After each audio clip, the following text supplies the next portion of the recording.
بسم اللہ الرحمن الرحیم۔ تمام تعریفیں اللہ کے لیے ہیں، وہی نیک لوگوں کا ولی ہے۔ میں گواہی دیتا ہوں کہ اللہ کے سوا کوئی بھی معبود برحق نہیں، وہ یکتا ہے، اس کا کوئی شریک نہیں۔ اور میں یہ بھی گواہی دیتا ہوں کہ ہمارے نبی حضرت محمد مصطفیٰ صلی اللہ تعالی علیہ وسلم اللہ کے بندے اور اس کے رسول ہیں۔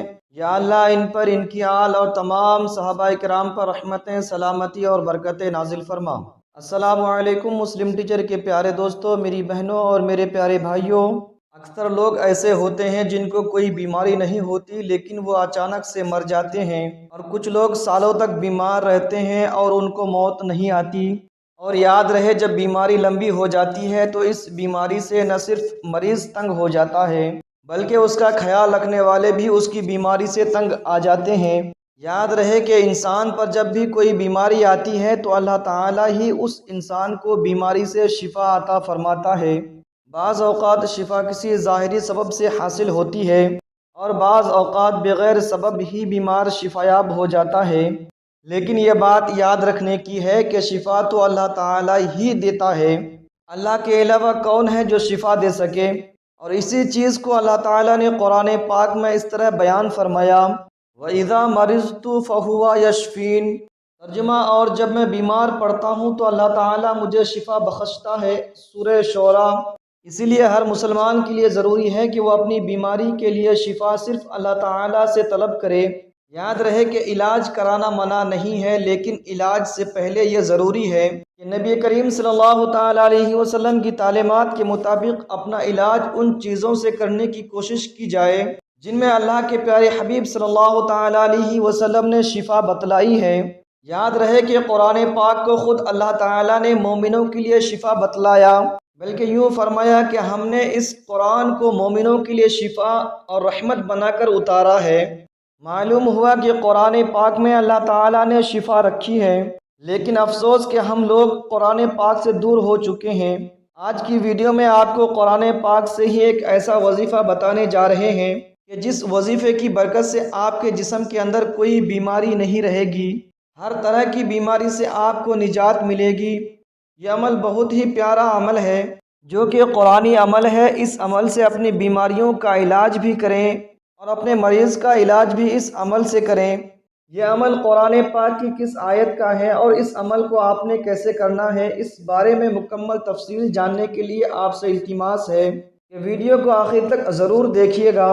پیارے بھائیوں، یاد رہے کہ اسلام ہمیں علاج کرنے سے منع نہیں کرتا، لیکن مسلمان کا چونکہ یہ یقین ہے کہ شفا تو اللہ تعالیٰ ہی دے گا، اسی لیے بیماری کی صورت میں سب سے پہلا کام جو مسلمان کو کرنا چاہیے وہ ہے رجوع اللہ، یعنی جیسے ہی بیماری کا سامنا ہو تو 2 رکعت نماز صلاۃ الحاجات پڑھ کر اللہ تعالیٰ سے دعائیں مانگیں اور اپنے لیے شفا طلب کریں۔ انشاءاللہ اس عمل سے اللہ تعالیٰ اپنے بندوں کو شفا دے گا۔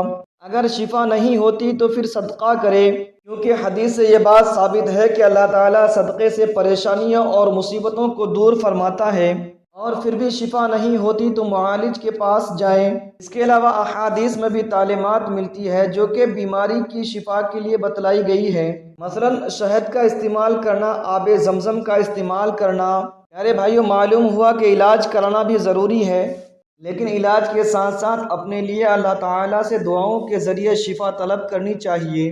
یاد رہے کہ وہ طاقت جو اللہ تعالیٰ نے قرآن پاک میں رکھی ہے اور آپ صلی اللہ تعالیٰ علیہ وسلم کی زبان مبارک سے نکلے ہوئے الفاظ میں رکھی ہے، وہ طاقت دنیا کی کسی چیز میں بھی نہیں ہو سکتی۔ حضرت خالد بن ولید رضی اللہ تعالیٰ عنہ کا قصہ مشہور ہے کہ کفار مکہ نے ایسی زہر تیار کی کہ اگر زمین پر گری تو اسے بھی جلا دیتی، اور کفار نے اس بات کا اعلان کیا کہ ہم نے اپنی تلواروں پر یہ زہر لگایا ہوا ہے، جس کے بدن کے ساتھ یہ زہر لگے گا وہ زندہ نہیں بچ سکے گا۔ جب حضرت خالد بن ولید رضی اللہ تعالیٰ نے یہ بات سنی تو ان سے کہا، لاؤ ذرا میں بھی تو دیکھوں وہ زہر کیسا ہے۔ کافروں نے جب آپ کو وہ شیشی دی تو آپ رضی اللہ تعالیٰ نے حضور پاک صلی اللہ تعالیٰ علیہ وسلم کی بتلائی ہوئی وہ دعا پڑھی اور وہ زہر کی شیشی منہ کے ساتھ لگا دی۔ کفار کی آنکھیں پھٹی کی پھٹی رہ گئی۔ پیارے بھائیوں، اسے کہتے ہیں یقین۔ اللہ تعالیٰ کے کلام اور حضور پاک صلی اللہ تعالیٰ علیہ وسلم کے بتلائے ہوئے اعمال میں بڑی طاقت ہے، اس لیے ان اعمال کو پورے یقین کے ساتھ کرنا چاہیے۔ تو چلیے بڑھتے ہیں آج کے عمل کی جانب، جو کہ قرآنی عمل ہے اور بیماری سے شفا کے لیے بہت ہی مجرب ہے۔ اس عمل کی برکت سے انشاءاللہ آپ کے جسم کی بیماری سے آپ کو نجات ملے گی اور ہر بیماری سے آپ کو شفا حاصل ہوگی۔ انشاءاللہ آپ کو ڈاکٹروں کے پاس جانے کی ضرورت نہیں پڑے گی۔ اس آیت میں ایسی طاقت ہے کہ جس سے ہر بیماری اللہ تعالیٰ کے حکم سے ختم ہو جائے گی۔ پیارے بھائیو، یہ آیت جس کا ہم آپ کے لیے عمل لے کر آئے ہیں، یہ آیت سورہ نمل کی آیت نمبر 17 ہے، جس کو آپ اپنے اسکرین پر بھی ملاحظہ کر رہے ہیں، اور اس آیت کی تلاوت بھی آپ کے لیے کی جاتی ہے تاکہ آپ کو یہ آیت تلاش کرنے میں آسانی ہو۔ اس آیت کو غور سے سن لیجئے۔ بسم اللہ الرحمن الرحیم۔ وَإِن يَمْسَسْكَ اللَّهُ بِضُرٍّ فَلَا كَاشِفَ لَهُ إِلَّا هُوَ وَإِن يَمْسَسْكَ بِخَيْرٍ فَهُوَ عَلَى كُلِّ شَيْءٍ قَدِيرٌ۔ ترجمہ، اور اگر اللہ تمہیں کسی مشکل میں ڈال دے تو اسے دور کرنے والا کوئی نہیں سوائے اس اللہ کے۔ اس آیت کا یہ عمل ایسا مجرب عمل ہے کہ جس سے آپ کی انشاءاللہ ہر بیماری دور ہو جائے گی۔ اس عمل کا طریقہ یہ ہے کہ آپ نے اس آیت کو صبح کے وقت 33 مرتبہ پڑھ کر مریض کے اوپر دم کر دینا ہے۔ اگر مریض خود پڑھ کر اپنے اوپر دم کر لیں تو یہ زیادہ بہتر ہے، ورنہ کوئی بھی اس آیت کو پڑھ کر مریض کے اوپر دم کر سکتا ہے۔ اور اسی آیت کو آپ نے 33 مرتبہ شام کے وقت بھی پڑھنا ہے اور مریض پر دم کر دینا ہے۔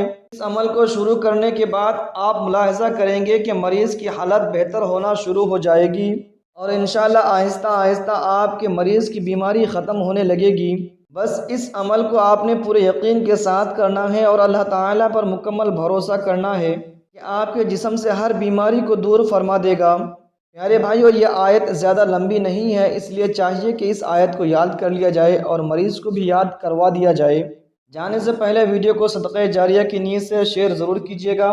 دوستو، یہ تھی ہماری آج کی ویڈیو۔ ہم امید کرتے ہیں کہ آج کی ویڈیو آپ کو پسند آئی ہوگی۔ اگر آج کی ویڈیو آپ کو پسند آئی ہے تو ہم آپ سے گزارش کرتے ہیں کہ آپ ہمارے چینل کو ضرور سبسکرائب کر لیں اور ساتھ میں لگے بیل کے بٹن کو بھی پریس کر دیں تاکہ آپ کے پاس ہماری ہر آنے والی مزید معلوماتی ویڈیوز کا نوٹیفیکیشن بر وقت ملتا رہے۔